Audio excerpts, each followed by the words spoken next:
On the morning of October 14, 1887, in a mill town positioned along the Androscoggin River in western Maine, a 19-year-old weaver by the name of Abigail Morse was recovered from the shallows just beneath the dam. Her hair was entangled with riverweed, and her left shoe was missing. Across the next 11 months, 3 different men from separate corners of that same town would be arrested for her murder, face trial in that same modest courthouse, and ultimately walk away as free men. Not one of them confessed. Not one of them was found guilty.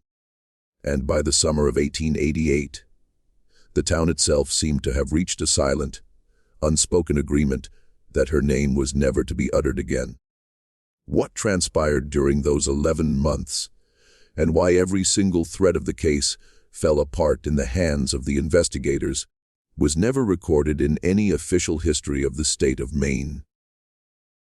However, the record endures in a handful of yellowed letters, a surveyor's personal diary, the payroll ledgers of a now shuttered mill, and the loose pages of a coroner who resigned 2 days before Christmas and departed on the first available train. Before we proceed with the story of Abigail Morse, if you are new here, please take a moment to subscribe to the channel so you don't miss our next investigation, and leave a comment below telling us which state or city you are listening from tonight. Your presence matters more than you realize, because stories like this one survive only as long as someone is willing to listen. And to comprehend how 3 men could be accused of the same killing and all 3 be set free, you must first understand the town itself, because the town is the 4th suspect in this narrative, and in many respects, the most perilous one. The town was called Peton Falls, and in 1887 it was not old, not by New England standards.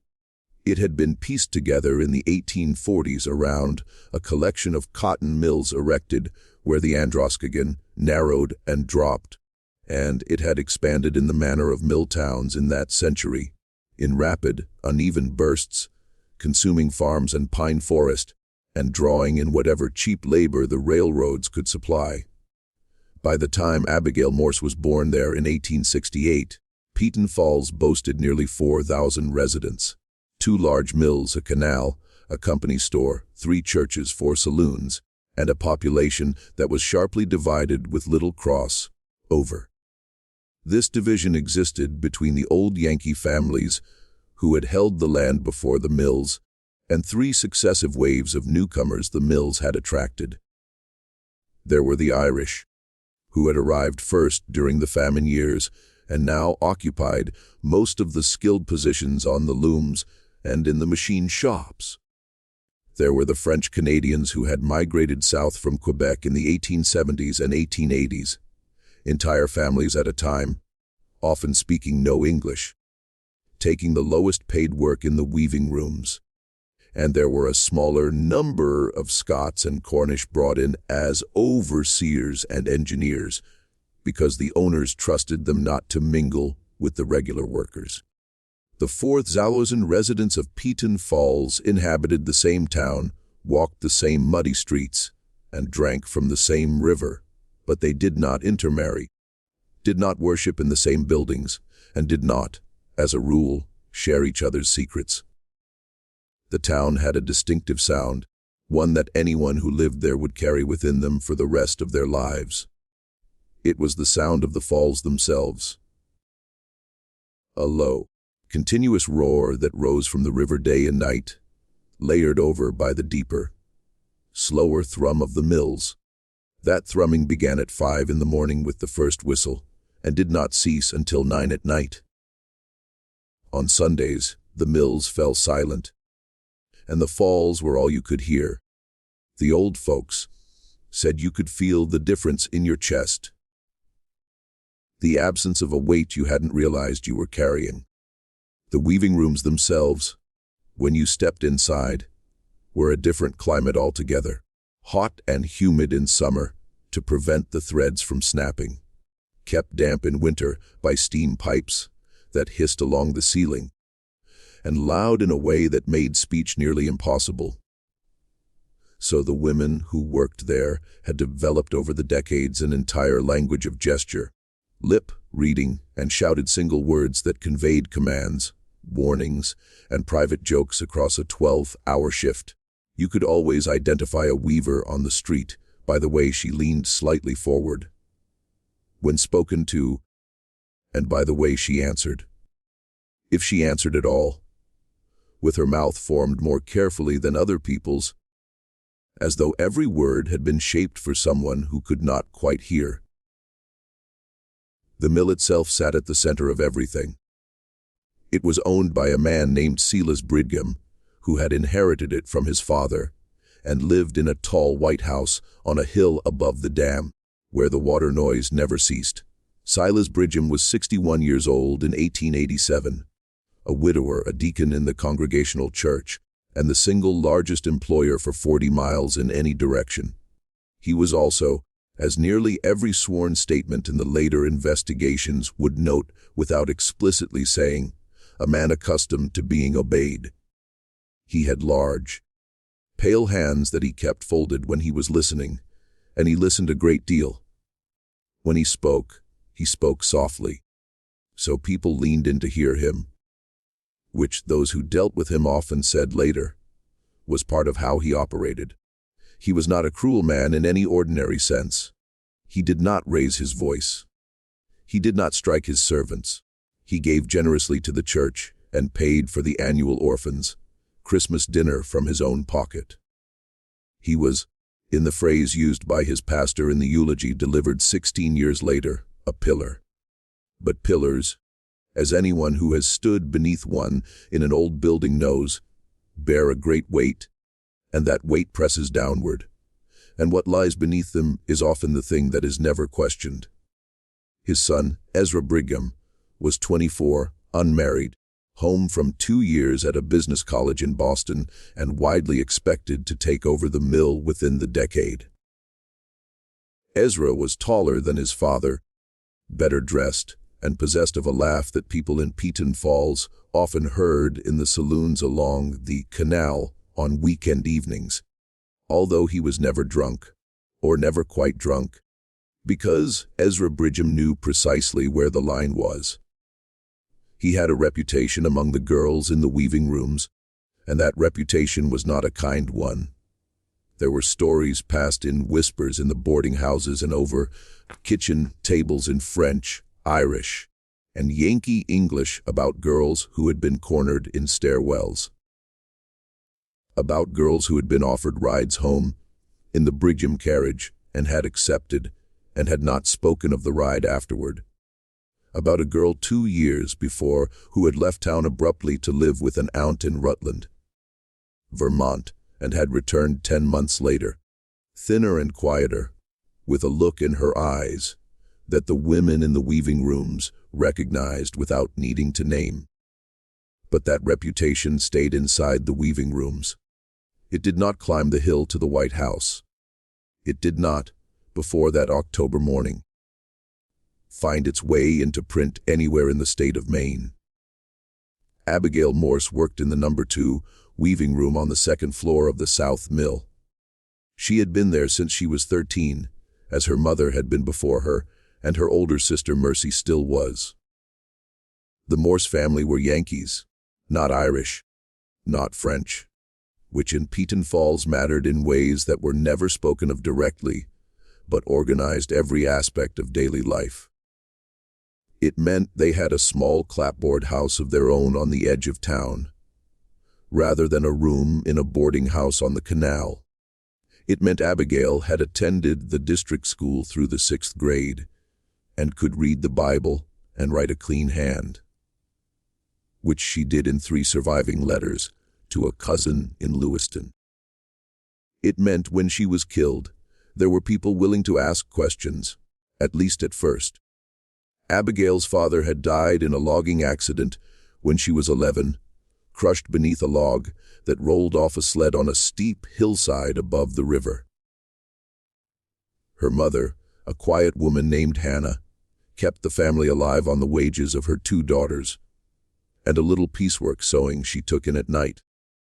There was no money for doctors, no money for a lawyer, no money for the kind of pressure that could hold a rich man's feet to a fire. There was only, as Hannah Morse would write later in a letter, that never reached its destination, a mother's memory of a daughter who had been, in her mother's words, bright and watchful, and too pretty for her own safety in that town. Abigail was, by the accounts of the three women who worked the looms beside her, a serious girl. She was not flirtatious. She did not go to the dance halls on the canal. She saved her wages in a tin box under her bed, a box her mother would open 3 days after her funeral and find to contain 43.1, a sum that had been nearly 2 years in the accumulation and had been meant, though Hannah Morse did not know it yet, for a specific purpose. Abigail was in the autumn of 1887 engaged to be married quietly to a young man named Michael Thibodeau, a French-Canadian machinist 2 years older than her, who had saved enough to rent 2 rooms above a cooper's shop, and who was by every account steady, gentle and devoted to her. The engagement was not announced. Her mother approved of Michael Thibodeau, but the wider Morse family did not, because he was Catholic and French, and not their kind. And Abigail had learned at 19 that some things were easier to do than to explain. They were going to marry in the spring, after the roads dried, and they were going to move to Lewiston, where Michael had been offered a position at a larger mill, and where no one would look sideways at a Yankee girl on the arm of a French boy. They had a plan. They had a future. The 43 in the tin box was the down payment on a small house on the outskirts of Lewiston. A house Michael had already walked past 4 times and described to her in letters that Abigail had read by candlelight in the small room she shared with her sister. On the afternoon of October 13th, 1887, Abigail finished her shift at the number 2 weaving room at 7 minutes past 6, punched her card, said goodnight to her sister Mercy, and walked out into the dusk with a shawl over her hair and a tin lunch pail in her hand.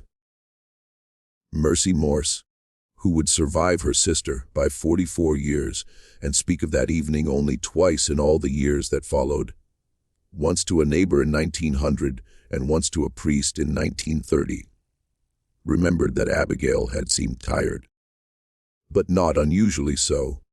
She had asked her to tell their mother she would be home by 8, and had walked out by the canal gate rather than the main gate, which was slightly unusual, though Abigail sometimes did this when she wanted to stop at the small dry goods store on Water Street to buy thread or ribbon. It was the last time Mercy saw her sister standing. She was never seen alive again by anyone who would later admit to seeing her. The Androscoggin River in October is cold. The water comes down from the lakes already dark, and by mid-month the nights drop below freezing, with a skim of ice forming along the quiet shallows by morning.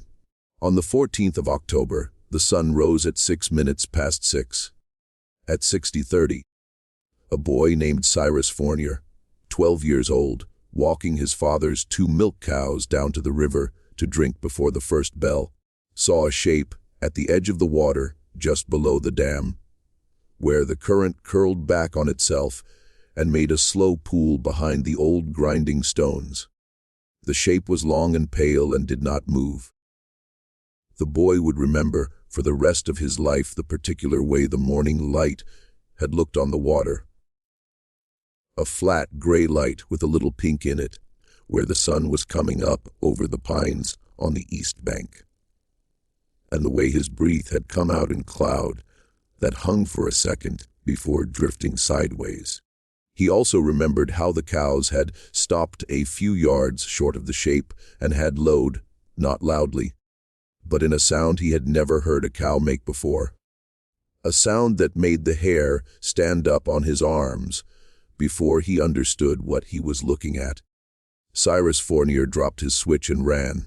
He ran past the cows, past his own house, past the cooper's shop where Michael Thibodeau had just lit the stove. And he did not stop running until he reached the constable's house on Elm Street. There he pounded on the door with both fists and told the constable's wife, in a mixture of English and French, that there was a dead girl in the river. The constable was a man named Horace Pelletier, a French-Canadian who had been on the town payroll for 9 years, and who was, by the common judgment of Peton Falls, a decent and not especially clever man. He had a slow way of speaking and a slower way of thinking. Both had, in 9 years of minor peacekeeping in a company town, served him perfectly well, because the problems he was ever-errant on to solve were problems that had already been settled by someone else before he arrived. He arrived at the river at 6:45 with 2 deputies and a doctor named Ephraim Haw. Dr. Haw was also the town coroner, a position he held by vote of the selectmen, for which he was paid $12 a year. He was 57 years old, a widower for 6 years, with 1 grown son who had gone to divinity school in Bangor. He had a small practice that supplemented the coroner's fee, and he owed, as of October 14, 1887, a debt of $420 to the Bridgham Mill Company, a debt incurred by his late brother 3 years before, for which Dr. Haw, as the only surviving family member of means, was legally responsible. The debt was not yet overdue. It would not come due for another 11 months. This fact is important, and we will return to it. What the 4 men saw when they pulled Abigail Morse from the shallows was recorded in different forms, in 3 separate documents, and the 3 documents would not agree. The constable's log said simply that the deceased had been found face down in 2 feet of water, fully clothed except for her left shoe, with no visible injuries other than a bruise on the left temple consistent with a fall against rocks. Dr. Hall's initial notes, written in pencil on the back of a pharmacy receipt, and later copied into his private diary, said something different. They said the bruise on the temple was too clean, too localized to have come from tumbling among river stones. They said the fingernails of the right hand were broken and packed with fibers that looked like wool. Dark wool, the color of a man's coat. They said the clothing, when removed at the undertaker's shed, showed tearing at the collar and waist that had not come from water. They said there were marks on the inner wrists that could have been made by the pressure of a strong hand, and a line across the throat, faint but present, that could have been made by the edge of a forearm held there too long. And they said something else in a line Dr. Hall later underlined 3 times. They said the body had been in the water for no more than 6 hours, which meant Abigail Morse had not gone into the river on the night of the 13th, when she finished her shift, but sometime after midnight. After 5 hours she could not be accounted for. 5 hours when she was somewhere in that town with someone alive. Word of a drowned mill girl moves through a mill town the way smoke moves through dry pine.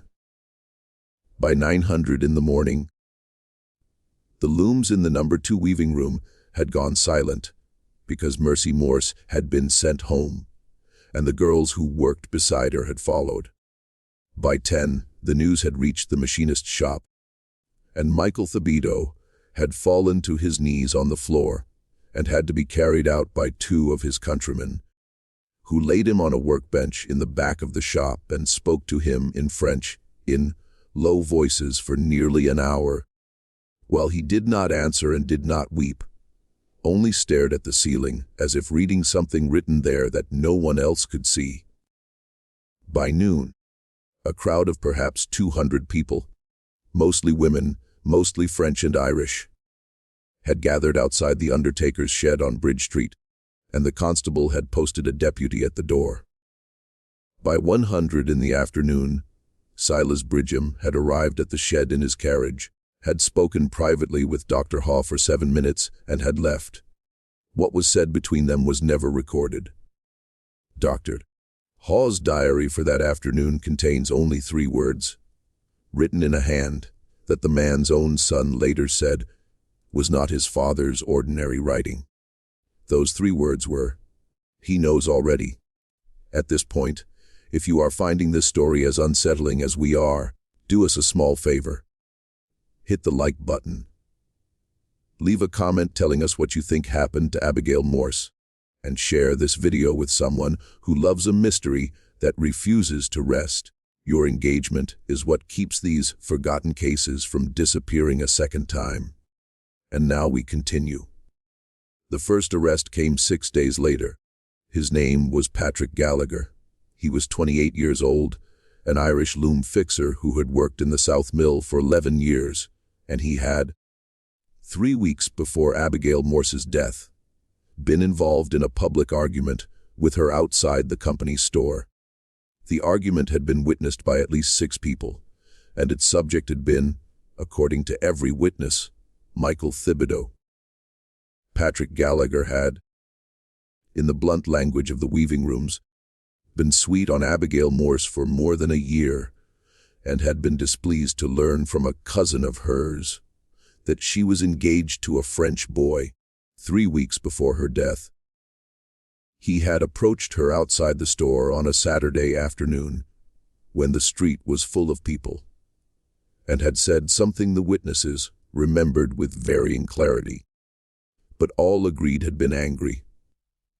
Something about her being too good for a papist, something about her throwing herself away, something about her regretting it.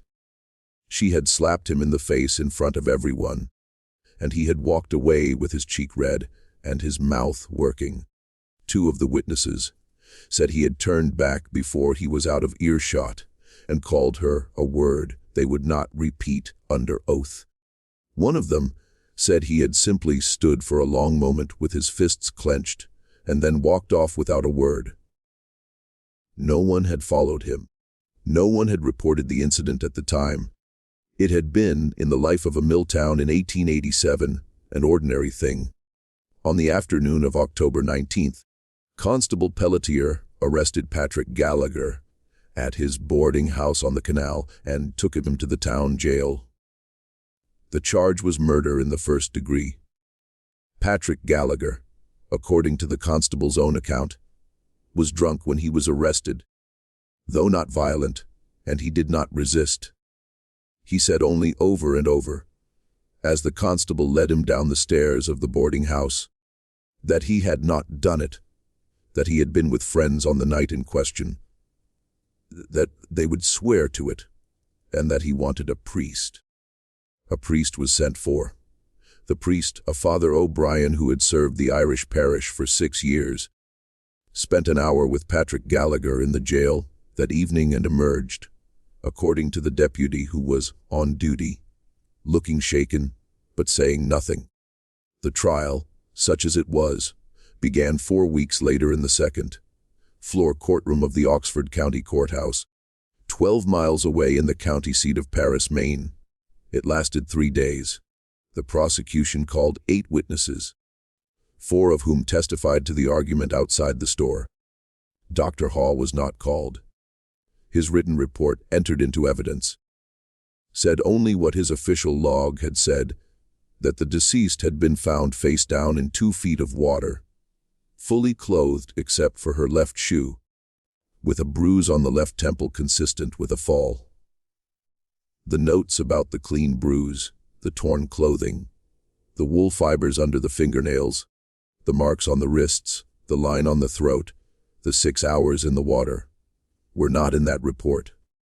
Dr. Hall had written a second report, a clean one, sometime between October 15th and October 20th, and the second report was the one the court saw. The defense, paid for by a collection taken up among the Irish workers of the South Mill, called a single witness, a woman named Bridget Lassard, who ran a boarding house on the canal and who swore under oath that Patrick Gallagher had been in her common room playing cards with 4 other men from 7 in the evening of October 13th until past 2:00 in the morning of the 14th. The 4 other men were called. The 4 other men confirmed. They named the game they had played, euchre. They named the stakes, pennies. They named the brand of whiskey they had been drinking, a local corn whiskey, distilled by a Scotsman named Mallister in the next town over. The details were consistent. The witnesses did not contradict each other. The jury deliberated for 90 minutes. Patrick Gallagher was acquitted on all counts and walked out of the courthouse into a cold November rain. And the Irish of Peton Falls did not celebrate, because they understood without needing to speak it that the question of who had actually killed Abigail Morse had not been asked and would not be asked, and that their man had been the easiest man to accuse, and that the ease of it was itself a warning. What Dr. Ephraim Haw did in the days between October 15th and October 20th, when he rewrote the coroner's report, is the first of the 3 silences at the heart of this story. The original pencil notes survived, folded into his diary, which was preserved by his granddaughter and donated to the Maine Historical Society in 1947, where they sat uncatalogued until a graduate student found them in 1981. The notes do not say why he rewrote the report. They say only, in an entry dated October 17th, that he had received a visit at his house from a man he called only S.B., who had stayed for 1 hour, and that after the visit he had walked down to the river alone and stood on the bridge for a long time, and that when he came home he had not eaten his supper. There is no entry for October 18th. The entry for October 19th, the day of Patrick Gallagher's arrest, says in full, "I am not the man I was a week ago. God forgive me." The handwriting in that entry is the tight, cramped handwriting of a man writing with a shaking hand. The winter of 1887 into 1888 was hard in Peton Falls, as winters in western Maine are hard. The river froze in the shallows. Snow drifted up against the north walls of the mills and had to be shoveled by boys with scoops every morning before the shift. The price of coal rose. A diphtheria outbreak in the French part of town killed 14 children between Christmas and February.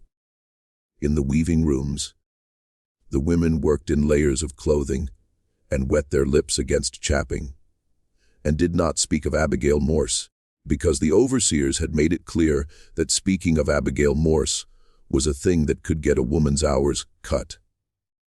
Still, Mercy Morse kept her position. She did not miss a day. She came home each evening and sat with her mother at the small table in their kitchen, and they ate their supper in silence. And neither of them asked the question that was sitting at the table with them, because neither of them had the answer, and because asking would have made not having the answer harder to bear. The second arrest came in February of 1888. His name was Jonas Chadwick. He was 42 years old, the overseer of the number 2 weaving room, which meant he had been Abigail Morse's direct supervisor for the last 6 years of her life. He was a Cornish immigrant, unmarried, and lived alone in a cottage on the mill's property. He was known among the women in the weaving room as a strict but not cruel overseer. A man who kept his distance, who did not joke, who did not drink, who attended the Methodist chapel on Sunday mornings and was not otherwise seen socially by anyone. He had been, the new evidence claimed, seen walking with Abigail Morse along the canal path on 3 separate evenings in the 2 months before her death, at hours when the weaving rooms had long since closed. The evidence was presented by a 14-year-old Doffer boy named Samuel Hawkins, who came forward in late January and swore to the constable that he had seen what he had seen. The boy was specific. He named the dates. He described the clothing. He said Abigail Morse had been crying on the second of the 3 occasions, and that Jonas Chadwick had been walking close beside her, speaking to her in a low voice. And that when they had passed the boy, who was standing in the shadow of a warehouse on an errand for his father, Abigail had wiped her face with the back of her hand and had not seen him. The constable took the statement. A warrant was issued. Jonas Chadwick was arrested at his cottage at dawn on the morning of February 9th. The trial began 3 weeks later. On the second day of the trial, Samuel Hodgins did not appear. A deputy sent to his parents' boarding house returned with the news that the boy was gone, that his family said he had left for an uncle's farm in New Hampshire, and that they did not know when he would return and would not be able to produce him. The prosecution asked for a delay. The judge, a man named Willoughby Payne, who had been on the bench for 19 years and was known to keep a very tight docket, denied it. The prosecution called its other witnesses. 2 women from the weaving room who had heard Samuel Hodgins say what he had seen, but who could not themselves testify to seeing it. Hearsay. The defense objected. Sustained. The judge ruled. The prosecution had nothing else. The defense, paid for by no collection, but by a retainer that the court records did not trace, called Jonas Chadwick to the stand. And Jonas Chadwick denied every accusation in a flat, exhausted voice. The jury deliberated for less than an hour and returned a verdict of not guilty. Jonas Chadwick walked out of the courthouse, returned to Peton Falls, packed his belongings into a single trunk, and left on the evening train to Portland. He did not resign his position at the mill. His position was quietly filled the following week, and his name was not mentioned in the company records again, except in a single line in the payroll book that read, "Settlement paid 60 point. Samuel Hodgins, the Doffer boy, was never seen in Peton Falls again." His parents stayed. His mother continued to work in the weaving rooms. The uncle in New Hampshire was never named, and no such uncle appears in any genealogical record that has since been searched. The parents, questioned years later by a reporter from the Lewiston Evening Journal, refused to speak of their son. The mother is said to have wept. The father is said to have stood up, walked to the door of his parlor, opened it, and waited in silence until the reporter left. What happened to Samuel Hodgins is among the many questions this case leaves us with. Perhaps the one that has most troubled the small number of historians who have looked at it. The uncle does not exist. The farm does not exist. The boy is not buried in any cemetery in Oxford County, nor in any cemetery in Coos County, New Hampshire. His name disappears from the federal census after 1880. He is, as far as the written record is concerned, a boy who said a thing and then ceased to be. Just when we thought we had seen the worst of this town's silences, the story turns again, and it turns in a direction that will force us to ask whether anyone in Peton Falls in that cold spring of 1888 was still telling the truth about anything. If this story is giving you chills, share this video with a friend who loves dark mysteries. Hit that like button to support our content, and subscribe if you have not yet, because what comes next is what broke the town apart. Let us discover together what happened in the third trial. The third arrest came in August of 1888. Its announcement was met in Peton Falls with something that was not quite surprise and not quite relief, but resembled, in the accounts of the few who wrote about it, a long exhalation of held breath. The accused was Ezra Brigham, the son of the mill owner, 24 years old, heir to the White House on the Hill. The evidence against him had come finally from Dr. Ephraim Haw in the last week of July. Dr. Haw, now 58 years old and visibly ill with what his son would later identify as the beginning of the stomach cancer that would kill him the following spring, had walked into the office of the county district attorney in Paris, Maine, carrying a leather satchel, and had placed on the district attorney's desk his original pencil notes from October 14th, a copy of his diary, and a signed affidavit. The affidavit ran to 4 pages in his own cramped hand, and it laid out with the methodical precision of a man who had been rehearsing the words for a long time exactly what he said had happened.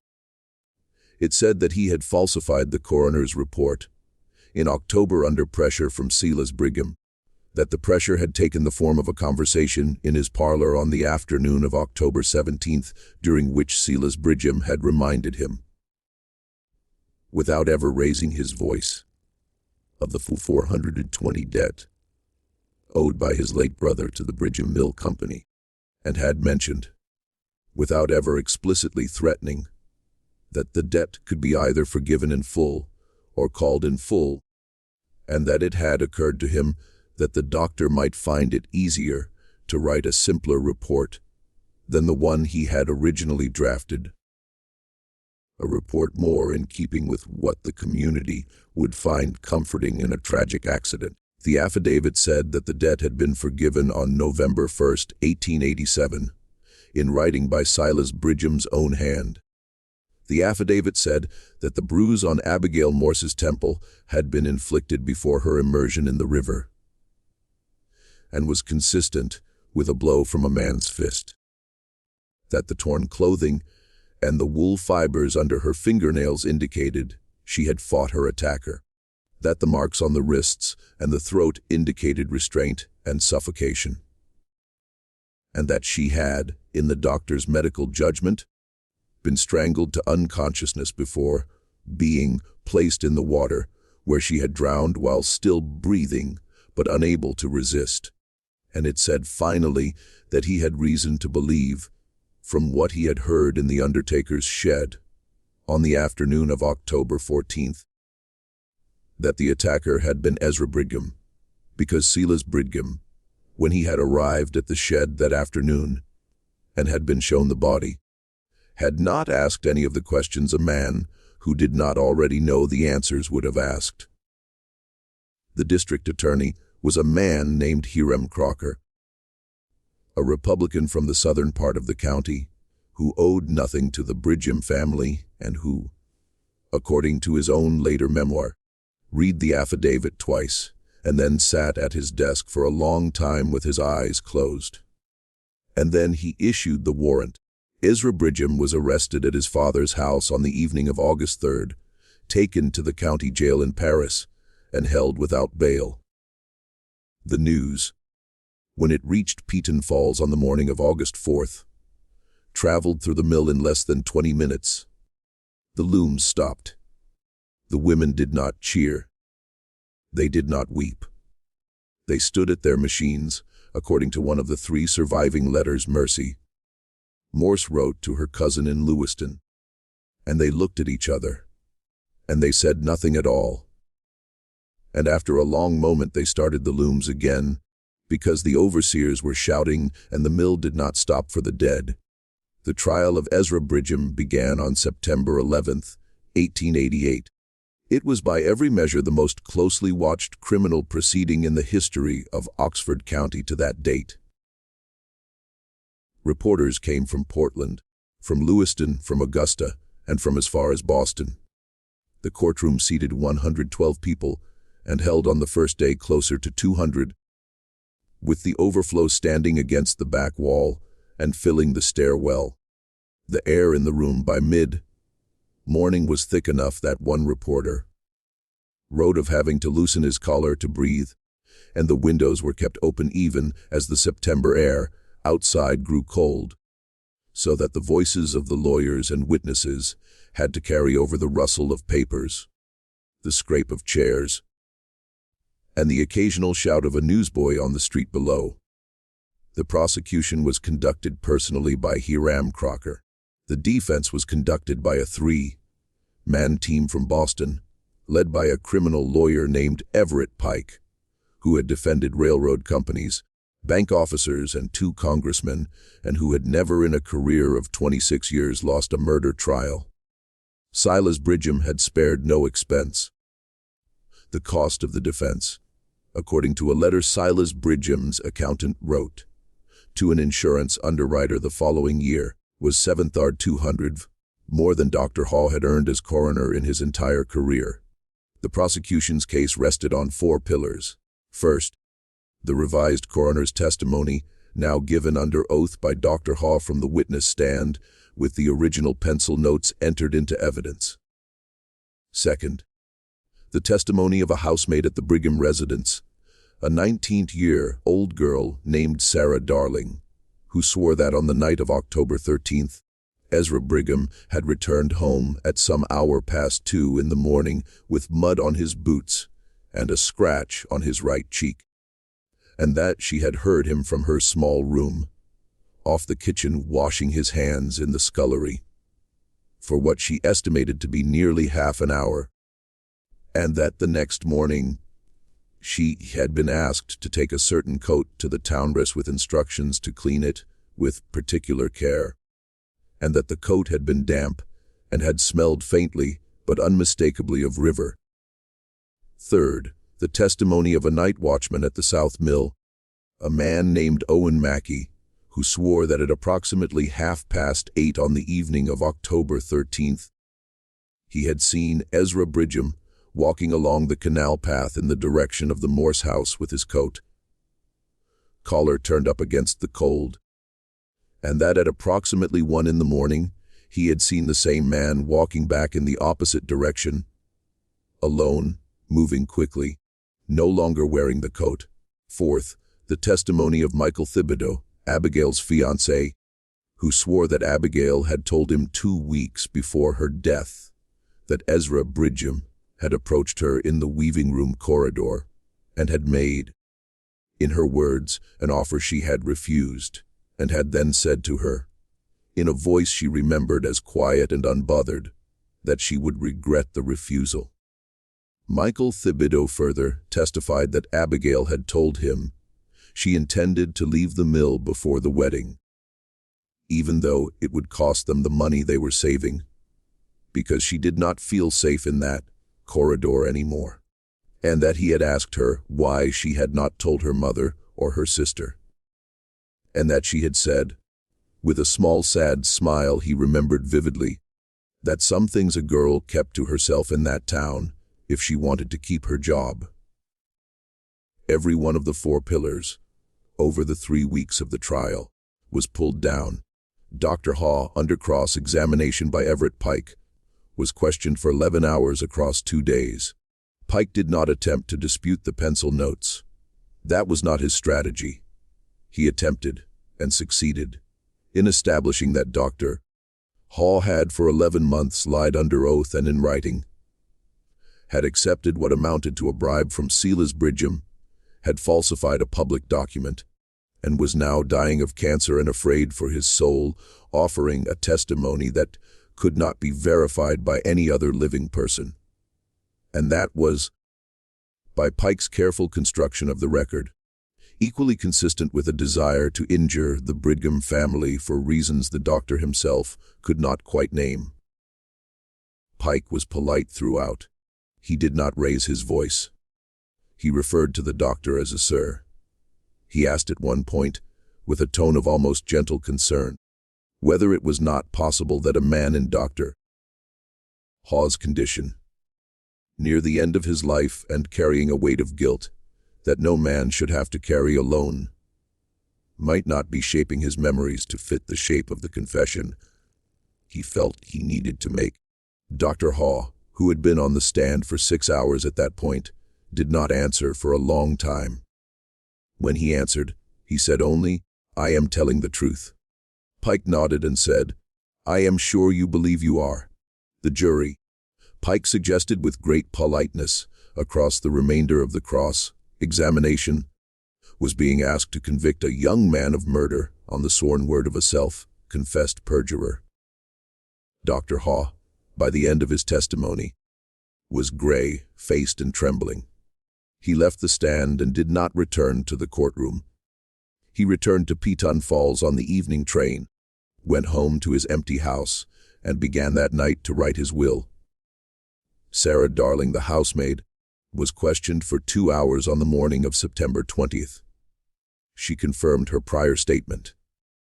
She described the mud, the scratch, the washing of the hands, the coat.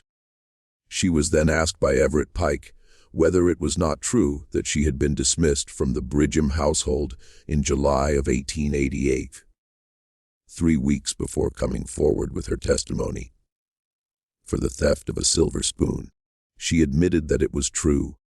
She was asked whether she had not been overheard in the company's store on the day of her dismissal to swear that she would, in her words, see the son of a Honda Queen hang if it took her the rest of her life. She denied it. 3 witnesses were produced who swore they had heard her say it. The jury watched her face redden and her hands shake. And when Pike released her from the stand, she left the courtroom weeping and was not called again. Owen Mackey, the night watchman, did not appear on the day he was scheduled to testify. A deputy sent to his tenement found the door locked and the rooms empty. His wife, questioned the following morning, said only that her husband had left on the night train to Boston, and that he had not told her why, that he had left her with $38 in cash, and that she did not expect him to return. Owen Mackey was never found. His disappearance was reported to the Boston police. No body was recovered. No sighting was confirmed. The $38, his wife later acknowledged under further questioning by a reporter from the Portland Daily Press, was more than 3 months of his wages. Where it had come from, she could not say. She would say, some years later, that a man in a dark coat had come to her door 2 days before her husband's departure and had spoken with him on the porch for about 10 minutes, and that she had not recognized the man, and that after the man had gone, her husband had come inside and had sat at the kitchen table and had not spoken for the rest of the evening, and that in the morning she had found on the dresser beside their bed the $38, and her husband had not been in the house. Michael Thibodeau, the fiancé, took the stand on September 24th. He was 21 years old. He had not slept properly in 11 months. He spoke in English that was clear but slow, and he answered every question in a voice that the Portland reporter described as the voice of a man speaking across a great distance. He repeated what Abigail had told him. He described the conversation. He named Ezra Bridgham. He was asked by Hiram Crocker whether he had any doubt that Abigail had told him the truth. He said he had none. And then, on cross-examination, Everett Pike asked him a single question. Pike asked him whether he had, in the week following Abigail Morse's death, been overheard in a saloon on the canal to swear in the hearing of at least 4 men that he would kill Ezra Bridgham with his own hands. Michael Thibodeau said nothing for a long moment. Then he said yes. Pike asked him whether a man who had publicly sworn to murder the defendant could be trusted to tell the truth about words the defendant had allegedly spoken to a dead girl 11 months before. Michael Thibodeau did not answer. Pike thanked him and sat down. The prosecution attempted a redirect. Hiram Crocker asked whether the grief of a man whose fiancée had been murdered might not reasonably produce a moment of drunken anger that did not reflect his ordinary character. Michael Thibodeau said yes. But the damage was done, and the jury had seen what Pike had wanted them to see, a man who wanted Ezra Bridgham dead badly enough to have said so in public.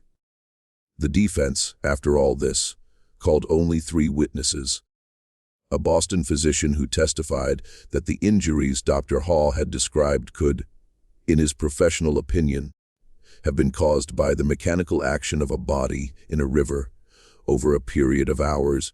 A Peton Falls minister who testified to Ezra Bridgham's excellent character, and Silas Bridgham himself, who took the stand on the morning of September 30th and spoke for 45 minutes without ever raising his voice about his son, about his mill, about his town, about the tragic death of a young woman whom he had known by sight and for whose family he had the deepest sympathy. He wept once. Briefly, near the end of his testimony, on speaking of his own late wife and of the children they had raised together. The Boston reporter observed that he had, in his entire time covering the courts, rarely seen a more effective witness. The jury deliberated for 6 hours on the evening of October 2, 1888. They returned at 9:45 that night, with a verdict of not guilty on all counts. Ezra Brigham embraced his father in the front row of the courtroom. Silas Brigham was seen to weep openly, which was, according to 3 separate correspondents, the first public display of emotion anyone present had ever seen from him. The Brigham family left Paris, Maine, by private carriage that same night. They returned to Peton Falls. The mill reopened the following Monday. Ezra Brigham was promoted to assistant superintendent in January of 1889. He married in 1891, the daughter of a Portland shipping family. He had 4 children.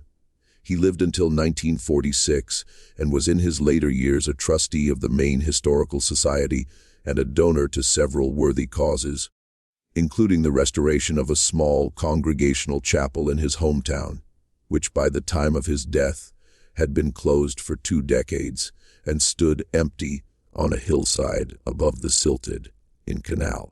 Dr. Ephraim Haw died of stomach cancer on March 17, 1889, 5 months after the verdict. On his deathbed, according to the son who was with him at the end, he said only over and over the same phrase in a voice that was barely a whisper. The phrase was, "They are all paid."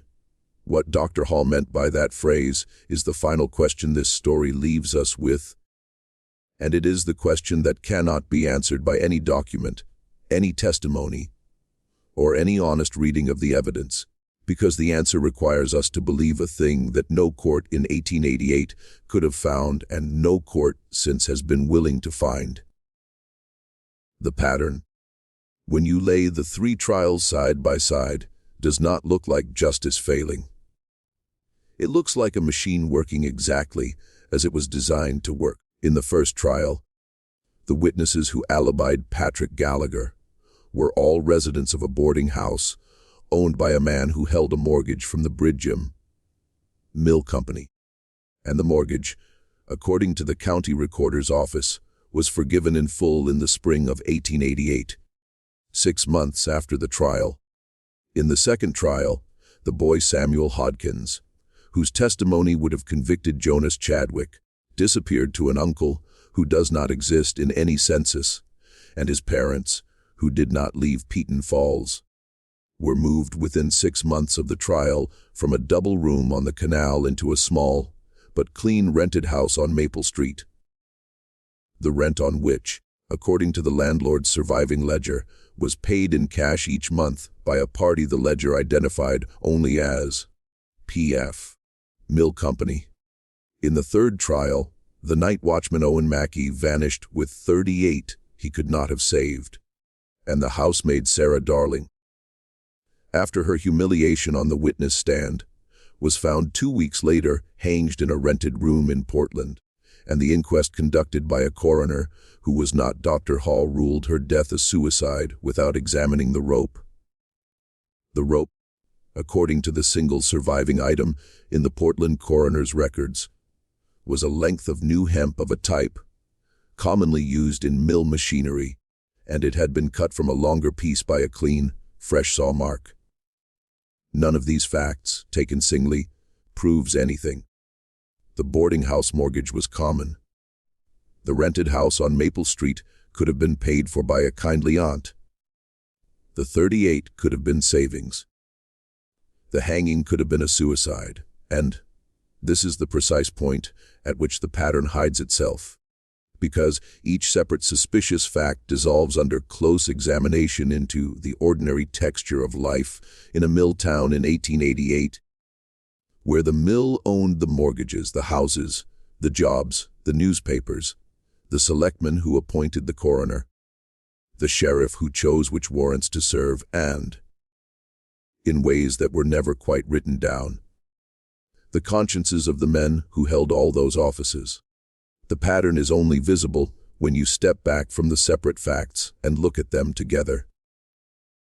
And even then, what you see is not a conspiracy in the modern sense, not a meeting of men in a locked room, but something older and quieter, and in its way more terrible. You see a town, an entire town, tacitly agreeing that a certain answer could not be arrived at, because the answer would require the town to dismantle itself. And so instead, 3 different men were tried and 3 different acquittals were obtained. And each acquittal, because it was honestly won in a court of law, by a jury that had reasonable doubt, closed a door that could not afterward be reopened. By the time the 3rd door closed, it was no longer possible under any remaining legal theory to accuse anyone else. Double jeopardy had attached. The principle of finality, which the law holds sacred, had sealed each verdict shut. The case was not solved. It was completed. There is a difference between the 2 words, and the difference is the distance between a confession and a burial. And that, perhaps, is what Dr. Hall meant when he said with his last breath that they were all paid. He did not mean only the jurors, although the jurors may have been. He did not mean only the witnesses who disappeared or died, although those payments are the most traceable. He meant, I think, something larger. He meant the entire machinery of a town that had for a generation accepted the bargain of the MILV. The bargain that said, you may have wages and houses and schools, and a church, and a certain kind of decent life. And in exchange you will not ask when a mill girl is pulled from the river with wool fibers under her fingernails, who it was she fought before she died. He meant that the payment was not only in money. The payment was in silence, and the silence had been accepted, and the acceptance had become, by the autumn of 1888, indistinguishable from the town itself. A town is a thing that agrees over time on what it will not see. Peton Falls had made that agreement, and the agreement had held. And a girl was in the ground, and the wheels of the looms kept turning. And the water kept falling over the dam, and the great pale hands of Silas Bridgham had folded themselves at last over a job well done. Abigail Morse was buried on October 16, 1887, in the Yankee Cemetery at the north edge of Peton Falls. Her stone is small white marble and reads only her name, her dates, and the words, taken early. Her mother Hannah lived another 19 years and never remarried and never spoke of the case in her remaining letters, of which 7 survive. In one of those letters, written in 1893 to her sister in Lewiston, she mentions her younger daughter, only once in passing, referring to her as, my Abigail who is not here. And the phrase has the quality, to anyone who reads it now, of a door that has been closed so gently, and for so long that it has fused with the wall. Her sister Mercy worked in the mill for the rest of her life. She married a grocer's assistant in 1894, had 3 children, and died in 1931. Her children, interviewed in the 1970s, said their mother had spoken of her sister, perhaps 4 times in all the years they had known her, and always in the same phrase, that Abigail had been the prettier one, and that she had deserved better, and that there were people in that town who knew what had happened and had chosen not to say.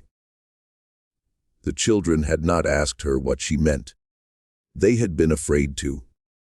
One of them, the eldest, said in the interview that she regretted that now, but that at the time it had seemed cruel to ask, and that her mother had worn her silence the way some women wore widow's weeds, and that you did not pull at such a garment. Michael Thibodeau did not kill Ezra Bridgham. He left Peton Falls 1 week after the verdict, moved to Woonsocket, Rhode Island, took a job in a cotton mill there, and according to a great-nephew who was traced in the 1970s, never again spoke the name Abigail aloud, though he kept in a small wooden box on his dresser, until the day he died in 1938, a tintype photograph of a young woman with dark hair and a direct, unsmiling gaze. He never married. The photograph was buried with him at his written request in the left breast pocket of his burial suit. The great-nephew, who was a boy of 11 when Michael Thibodeau died, remembered only that his great-uncle had been a quiet man who made him wooden toys in a small workshop behind the boarding house where he lived, and that once, the boy having asked why the old man lived alone, Michael Thibodeau had stopped his planing and had looked at him for a long moment and had said only, in a voice the boy never forgot, "Because I was not there." And he had gone back to his work. Peton Falls itself did not survive the century. The mills began to close in the 1890s as the cotton industry moved south, chasing lower wages and longer hours and workers who did not yet know how to organize. The last mill closed in 1921. The population fell. The White House on the hill was sold, subdivided, and eventually torn down in 1954 to make way for a highway interchange that was never built. The company store became a hardware store, then a pharmacy, then a vacancy. The canal silted in. The town by the 1970s had fewer than 800 residents and was unincorporated. It is today not on most maps.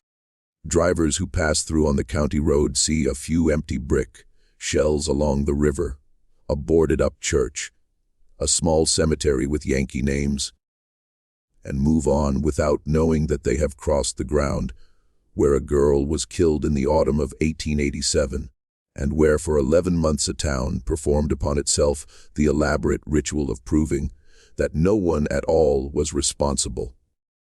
The Morse file, the full file with the 3 trial transcripts, the diaries, the letters, the payroll ledgers, the Portland inquest, the Brigham accountant's correspondence, Hannah Morse's 7 letters, Dr. Hawes' pencil notes, and the small surviving fragments of the boarding house mortgage, was assembled for the first time in 2003 by a local historian named Margaret Esther Fallon, who published her findings in a small academic journal called the New England Review of Labor History, and who died in a car accident on a dry road on a clear afternoon 3 weeks after the article appeared. The driver of the other car was not identified. The journal remains available. The file remains available. The answer it points to is not, strictly speaking, an answer. It is a shape. It is the shape of a town closing around a killing the way a fist closes around a coin, and keeping the coin, and passing eventually out of history with the coin still inside. This mystery shows us that sometimes the most terrifying thing in a story is not a single monster, but an entire community that has decided, without ever holding a vote, that some truths will cost too much to speak. Abigail Morse did not drown. 3 men were accused and 3 men went free, not because the law failed, but because the law worked precisely as powerful men had arranged for it to work. What do you think of this story? Do you believe the 3rd man was the killer? Or is there a 4th possibility we have not yet considered? Do you think Dr. Haw told the whole truth at the end, or only as much of it as he could bear to say? Was Margaret Esther Fallon's accident truly an accident? Or did the long arm of a dead mill town reach out one last time to close a hand it had been holding shut for more than a century? Leave your comment below. If you enjoyed this tale and want more forgotten crimes pulled from the archives of American history, subscribe, hit the notification bell, and share with someone who loves mysteries that refuse to stay buried. The dead do not rest when the living refuse to remember them.